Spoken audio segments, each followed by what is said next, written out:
Hi folks, it's John from lastchanceautorestore.com. I'd like to share with you, this just unloaded off the float.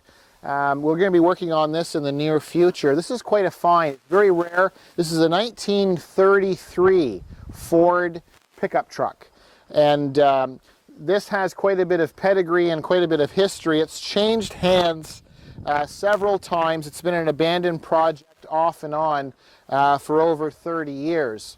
And a very interesting events happened. There's a client of ours that called us, and his friend had been notified by the owner of this 33 Ford. They did some research, and his grandfather owned this truck when it was new. So we'll share with you some more details on it later. Basically, it needs quite a bit of work. It looks like it's shiny and together, but this was an intentional kind of just put it together rough. There's a lot of body work that still needs to be done. These fenders are just painted with a flat black primer, and the body's quite rough on it. It's going to need a lot of hammer and dolly work and refinishing. But there's a lot of good components on it. Someone's trying to do quite a bit of work, and I'll just kind of zoom in on the engine. We've got our original flathead 4-cylinder, and you can see it's had tune-up done, but just started it briefly, and you can see all the leaks. So we've got a head gasket leak on the passenger side. We've got our fuel pump leaking. Basically all the gaskets are leaking. Most of it is from sitting. And you can see there's a lack of detail here.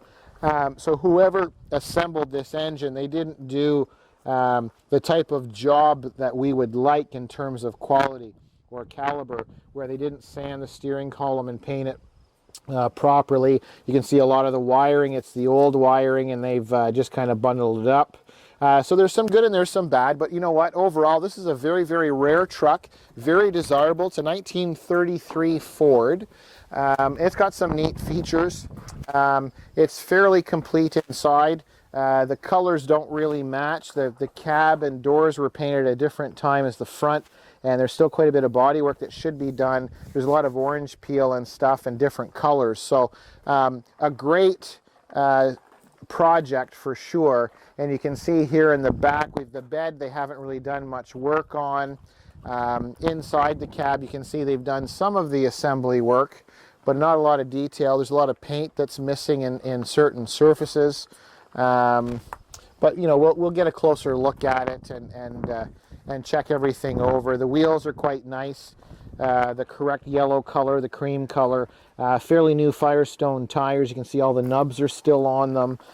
Quite a bit of work is going to be required on the rear fenders too, and then the box side is just kind of strapped together to hold it in place for shipping purposes. You can still see the original writing, the old paint that's faded away on the side of the bed. So this we'll share with you in upcoming videos, the pedigree of this truck. So it's pretty neat because we're in the Kingston, Ontario, Canada area, and this 1933 Ford was sold new right in this area, and then it ended up being up in Niagara Falls and back down to the original family. So it's quite a find. 1933 Ford pickup truck. We'll share with you as the progress continues later on. We're just going to kind of put it in storage for now, and then once we get caught up with our work, then we'll examine this a little closer. So 1933 Ford pickup truck, and I thank you for watching. I'm John from lastchanceautorestore.com.